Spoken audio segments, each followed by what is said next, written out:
Hey guys, so it is Cyber Monday and I am home for a snow day.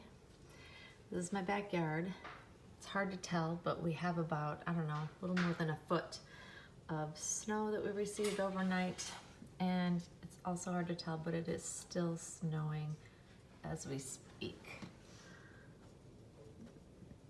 But anyways, I just wanted to share the winter wonderland and on to Monroe's out for the day change and a little chat. Hey guys. So I am back. I'm getting Monroe, if you're wondering, who's swaddled over in the stroller on the other side of the room. There she is. Say hi, aunties. Thought I'd come on and make a video. I was scheduled to work from home today, but because we had a huge snowstorm, they canceled everything, including shutting down the whole campus, which gave me an actual snow day, even though I could technically work from home, and I did do a little bit. I don't have to, which is kind of nice. So we have spent all morning and part of the afternoon so far shoveling, snow blowing, just trying to keep up with the snow. I would say we've gotten more than a foot so far, and it's still snowing. So I think we're getting more snow than they predicted we were supposed to get. I don't know, but winter's here, and I got up this morning.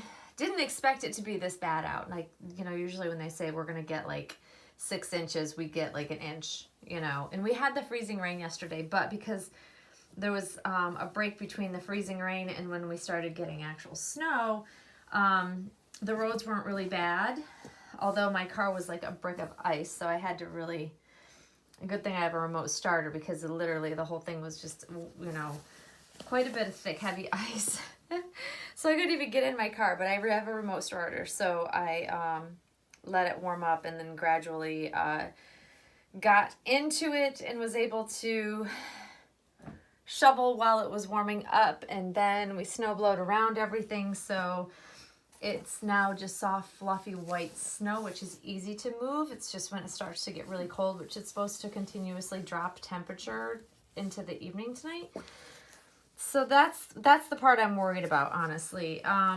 So yeah, it is what it is. But I'm in the mood to make a video. I'm in the mood to put Monroe into an outfit because she's been in her pajamas, so I want to put her in something cute.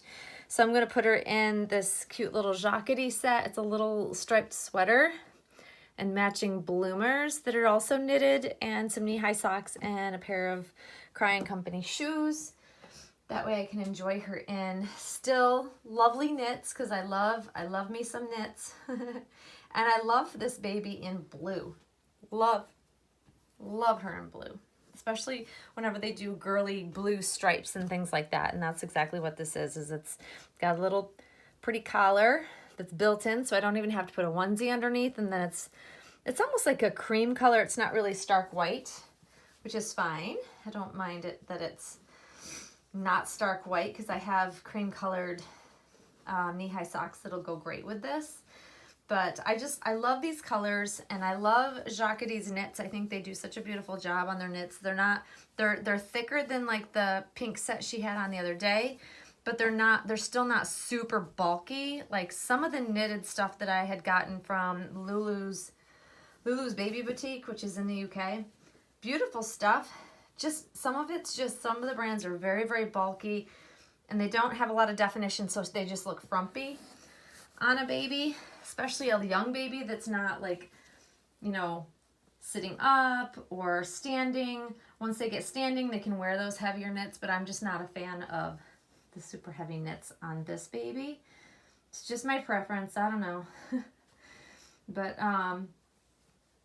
today is Cyber Monday, so I'm sure a lot of people are shopping. I've done majority of my shopping prior to even Black Friday, because so many stores have such good deals ahead of time, kind of in anticipation of Black Friday. So yeah, sorry, droopy head. Your little head's just dangling.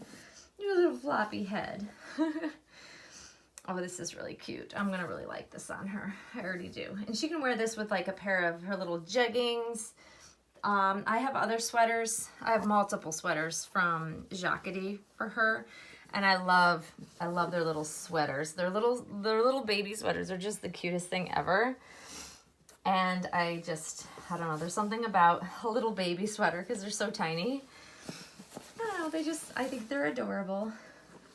And this has got like a scalloped trim around the leg.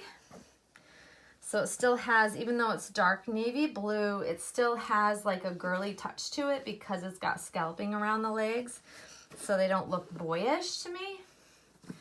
They don't look boyish at all, do they? No. I mean, I suppose a boy could wear them though. I mean, I think that we try to make gender definite clothing for babies, but really when they're babies, I don't think it matters a whole lot. And even, I mean, I don't know. I feel like baby boys should be able to wear pink in some form or not. And I've seen little like button down dress shirts for little baby boys in pink. And I think that that's absolutely adorable. I love stuff like that for boys, but I love men in pink. So, you know, hey. Anyways, I am still sniffly, but I don't feel awful. I feel like I have been pounding as I can because everybody around me has been sick in my household, and I think I've managed to ward off whatever has been floating around. Hallelujah. I just don't want to get sick. I have a holiday party for my work coming up on Friday, so I have to stay well. I can't afford to get sick. And those aren't exactly the same color, but they're close enough. Yesterday's update on the FTC and COPPA. I'm glad you guys found that to be helpful. The more and more I'm seeing other videos come out with people saying the same thing that I was saying, which is great. I think that, I honestly feel like we're all fine, guys. I think that with the clarification, I think they're not coming after our channels. If you're not monetized, I don't even think they're looking at you if you're not monetized. That's one thing I forgot to bring up in the video, is that I don't even think they're looking at non-monetized channels at all, because it's all about the collection of data from advertisers is what they're focused on. So if you don't have a monetized channel, you're fine. You're not going to have to worry because they're not looking at you anyways. They're only looking at making money off of children's personalized, like kids ads, things that target specifically kids. And the more I read about this, the more I'm understanding that that is all they're looking at. YouTube might be looking at different things for like kid-friendly type of channel content and stuff like that, like suitable for all advertisers. I think that's a whole different thing. I think that has nothing to do with COPPA. And I think we're kind of throwing it all in the same bag, and I don't think it's, one thing is not related to the other. I think why we were getting flagged for inappropriate content, I don't think that had to do with COPPA. I mean, I don't see how it would, because like, they were not suitable for all advertisers, meaning like they thought certain content was for adults only and it should have had like an age requirement. That's some of the ones that got flagged inappropriately. They were flagged by YouTube's their algorithms. So I know that they've got their algorithms doing their own thing and they're scanning videos for certain content, but I think when I was getting demonetized, it wasn't because of like the same thing they're looking at for COPPA. I was getting demonetized because they thought that the content I was sharing should be for adults only and was not appropriate for kids. So it's literally like kind of the opposite thing. Like they're flagging it not because I had a doll in the video, not because I had kid-friendly stuff. It was because they thought my content was adult and should have been meant for adults, not children. So I think that there's multiple things floating around that are confusing people. And I see people lumping them all in the same category as though it's all COPPA. No, I don't think it's all related to COPPA. I think it was just a whole nother thing. And we've learned that YouTube's algorithms aren't really always spot on. They just aren't. They're sometimes very not reliable, especially with our content. One of the reasons why we stopped changing our dolls and showing any parts whatsoever that would make it inappropriate for advertisers, because it didn't seem like it was suitable for all ages, yada, yada, yada. It's all kind of very confusing if you don't have, you know, YouTube laying it out saying this is what we're flagging, this is the reason why we're flagging it as this, and then this is the reason why we're flagging it as that, because there's different ways that they're flagging our videos. And until they make that super clear, I think we're all just kind of guessing.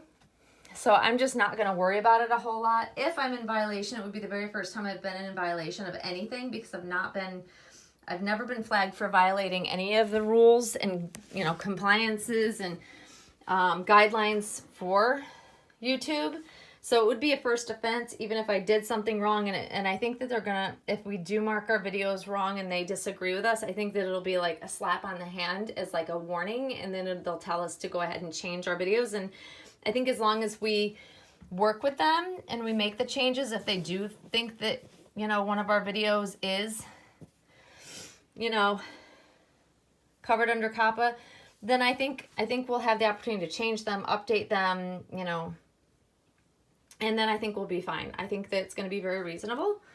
I think that with their clarification, I think that I think doll channels in general are going to be fine, because we don't fit any of the criteria that they're looking at. So yeah, good chat yesterday. I felt good watching a couple other videos. I'm glad that other channel creators are talking about it. The more we talk about it, the more people will be at ease and feel like they don't have to close down or delete their channel. And some have already done that, which makes me sad, because it was done unnecessarily out of fear, which bums me out, because there's some good channels that I think we won't ever see come back, or that'll be under a different channel name. But yeah, so this is her outfit, guys. I think this is like such a sweet little, it's almost like a sailor vibe, but not really. But I love stripes. You guys know how I am about polka dots and stripes and things of that nature. But this is really cute. So the shorts actually fold down. So these are all 1 month size, by the way. 1 month size top, 1 month size knit bottoms, bloomers, whatever you want to call them. And then of course her little knee-high socks these are Pretty Originals, and her shoes are Cry & Company. So a beautiful little ensemble for the baby today. I just think she looks so sweet. And our house is super toasty in here, because I don't know whether it's really the snow that insulates the house, but it feels warmer in here than if there's no snow outside and we're the same temperature. But my other half turned it up to like 72 degrees because he was cold. So that should tell you something. But he was out snow blowing. So that might be just because he's outside getting wet. Who knows? But we're nice and toasty here. I hope you guys are enjoying the start to your work week. If you're working, if you're not in the Northeast where you're getting just hammered with snow, be glad for that. Yeah, it's still snowing. It's crazy outside. But it is what it is. I'm just going to enjoy the day. It's a day off, snow day. And I'm going to enjoy this little munchkin in between doing some household chores today while I can. But there she is, guys. I hope you enjoy your day, and Monroe and I will see you all soon. Thanks for watching. Bye-bye.